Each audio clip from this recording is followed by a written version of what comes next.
Throughout history, civilizations have hidden their darkest practices behind walls of silence. These are the stories that were buried, erased, or forgotten because they were too disturbing for comfortable memory. The Cannibal of Colorado, Alfred Packer. In the harsh winter of 1874, the Rocky Mountains became a tomb for 5 men. Alfred Packer had set out with his companions to find gold in Colorado's San Juan Mountains. When the snows came, they were trapped without food or rescue. Weeks later, Packer stumbled alone into a settlement. He was gaunt and shaking, claiming his friends had abandoned him. But when spring came and searchers found the bodies, the truth was horrifying. His 5 companions had been butchered and partially eaten. Packer was arrested and put on trial in 1874. Newspapers called him the Colorado Cannibal. His story kept changing. First, he said he killed only 1 man in self-defense. Later, he admitted to eating human flesh after his companions died. The judge's words at sentencing became famous, though the exact quote was censored even then. What's strange is that Packer spelled his first name Alfred, but his tombstone reads Alfred. Historians still debate whether this was a mistake or an attempt to hide his identity. Was Packer a cold-blooded killer, or just a desperate man trying to survive? Even today, the University of Colorado has a cafeteria named after him as a dark joke. Some things are too horrible to honor, but too human to completely deny. Babylon's blood rituals. Ancient Babylon is remembered for its hanging gardens and great laws. But beneath this golden image lay darker practices that later rulers tried to erase. The Greek historian Herodotus wrote about disturbing rituals in Babylon's temples. He described human sacrifice and the offering of blood to the gods. While Herodotus sometimes mixed rumors with facts, other sources support these claims. One chilling account tells of prisoners of war being drained of their blood and buried under new temples. The builders believed this would strengthen the foundations with human life force. Some priests reportedly mixed drops of human blood with wine or honey, creating what they thought was a direct connection to the gods. This practice sounds more like magic than religion, but it shows how fascinated Babylonians were with blood as the essence of life. Under King Nebuchadnezzar II, Babylon wanted to be seen as the jewel of the ancient world. Stories of blood-drinking priests would have damaged this image, so they were quietly buried. But sometimes, in ancient tablets or enemy writings, these shadows flicker back to life. The oracle's poisonous breath. At Delphi in Greece, people came from across the Mediterranean to hear prophecies from the oracle of Apollo. Kings and generals made life-changing decisions based on the cryptic words of the Pythia, the priestess who spoke for the god. For centuries, people believed the priestess breathed in divine vapors that gave her visions.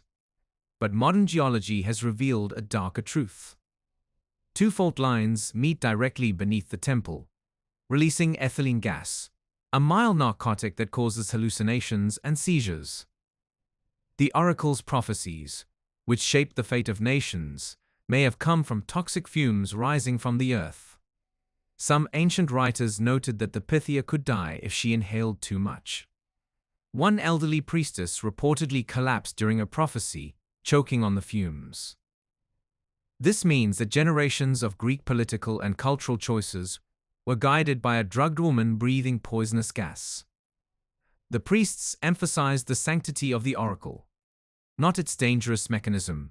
Even today, tourist guides focus on the temple's grandeur, not the fact that the world's most famous prophet may have been high on geological fumes. Egypt's erased pharaoh.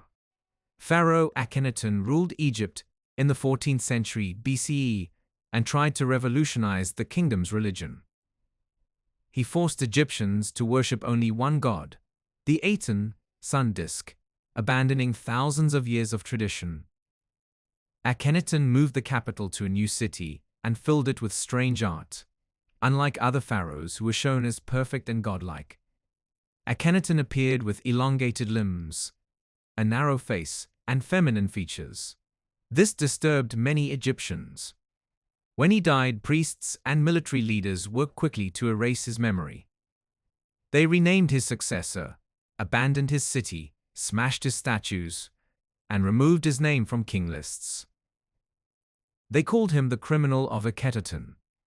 Was Akhenaten history's first believer in one god, or just a tyrant who endangered his kingdom? The question haunts us because his own people tried so hard to make him disappear. Egypt chose to destroy a pharaoh's memory rather than remember his disturbing reign. Sparta's child culling. Sparta is famous for its warrior culture and the Battle of Thermopylae. But behind the legend of military excellence lay a disturbing practice: the systematic elimination of weak newborns. When a Spartan child was born, it was presented to a council of elders. Strong babies were returned to their families. Weak, deformed, or sickly children were reportedly abandoned on Mount Taygetus to die of exposure. Unlike other Greek cities that practiced infanticide in secret, Sparta made it law. They believed a society devoted to war could not afford to nurture weakness. However, archaeology complicates this story. Excavations at the supposed dumping ground found mostly adult bones, not infant skeletons. This raises questions about whether child abandonment was as systematic as later writers claimed. The truth may be that some children were abandoned, but the practice was exaggerated by Sparta's enemies. What cannot be denied is the psychological impact. From age 7, Spartan boys entered brutal training designed to eliminate compassion and create perfect soldiers. Rome's hidden human sacrifice. Rome prided itself on being civilized, officially banning human sacrifice by the 2nd century BCE. Yet during extreme emergencies, plagues, invasions, or bad omens, the Senate sometimes authorized terrible rituals. In 216 BCE, after Hannibal's devastating victory at Cannae, 2 pairs of Gauls and Greeks were buried alive in Rome's cattle market as offerings to the underworld gods. The victims were entombed in an underground stone chamber with no markers above ground. Rome wanted the ritual's power, but not its memory. The gladiatorial games themselves began as funeral rites, where blood was spilled to honor the dead. Over time, they became entertainment, but their roots lay in the same logic as human sacrifice. Official Roman propaganda emphasized virtue and civilization while burying accounts of desperate blood rituals. Even the empire that called itself eternal sometimes turned to the ancient logic that gods required life for life. The Aztec flayed god. In the great temple of Tenochtitlan, the Aztecs performed ceremonies that horrified their neighbors. The most disturbing was the festival of Xipe-Totec, the flayed lord. During this spring festival, captives were sacrificed, and their skin was removed in strips. Priests then wore this human skin for days, sometimes until it rotted and fell away. This symbolized agricultural renewal. Just as corn sheds its husk, humans must offer skin to nourish the gods. Children were encouraged to touch the skin-clad priests, believing they would receive blessings. Some priests attended banquets while still wearing their gruesome clothing. When Spanish conquistadors witnessed these rituals, they were so disturbed they called them satanic. Yet to the Aztecs, they were sacred theater connected to their agricultural cycle. Excavations in Mexico City have uncovered temples dedicated to Xipe-Totec, lined with carved skulls and ceremonial knives. This provides physical proof of rituals that historians once thought might be exaggerated. Carthage's child fires. Ancient writers accused Carthage of one of antiquity's most disturbing practices: burning their own children alive as sacrifices to the god Baal-Hamon. Greek and Roman chroniclers described rituals where children were placed on the bronze hands of a great idol. Flames below consumed them while drums and flutes drowned out their cries. These sacrifices supposedly happened during times of plague, famine, or war. Excavations at Carthage have uncovered the Tophet, a burial ground filled with thousands of urns containing the ashes of infants. Some urns also contain animal remains, suggesting that substitution was sometimes practiced. The evidence is not clear-cut. Were these truly sacrifice victims, or babies who died naturally and were buried in a sacred place? Rome had every reason to exaggerate Carthaginian brutality to justify destroying the city in 146 BCE. The truth probably lies somewhere between.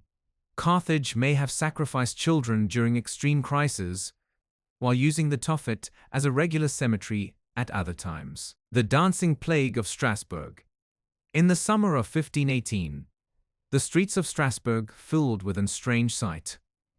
Hundreds of people dancing without stopping. It began with one woman, Frau Trophäa, who stepped into the town square and danced for days. Soon others joined her. Within weeks, hundreds were caught in the same affliction. Unlike a festival, there was no joy in their movements. Faces were blank, limbs convulsed. Some reportedly died from exhaustion or heart failure. The city council tried hiring musicians to channel the frenzy, then banned music altogether. Nothing helped. Similar outbreaks occurred across Europe from the 14th to 17th centuries, sometimes involving thousands of people. Modern theories blame ergot poisoning from moldy bread or mass hysteria brought on by stress and hardship. Whatever the cause, entire communities found themselves compelled to dance until their bodies gave out. City records downplayed the deaths and strange behavior, treating it as a public order issue rather than a medical mystery.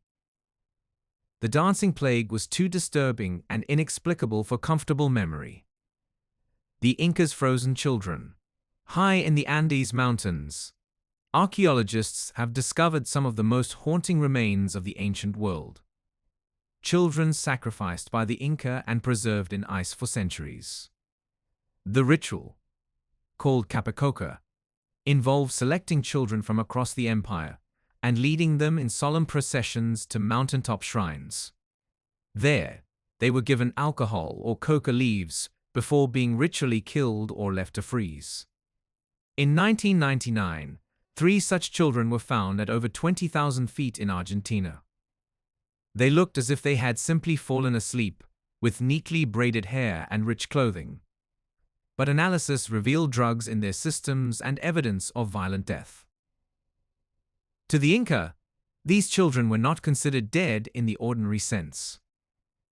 They were believed to become intermediaries with the gods, watching over the empire from their mountain thrones. The Spanish conquest brought an end to these practices, and mountain shrines were forgotten. Only modern archaeology has restored these children's voices, revealing a civilization that sanctioned the death of its own young for cosmic balance. The weight of hidden history. These 15 stories reveal that beneath the triumphs of ancient civilizations lay shadows just as profound. From sacrificial rituals to dancing manias, from erased pharaohs to poisoned oracles, they show us the human need to make sense of fear, loss, and power through ritual, story, or silence.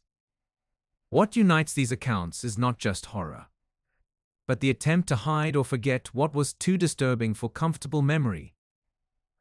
When we uncover these buried voices, we do more than satisfy curiosity. We reconnect with the full complexity of human experience.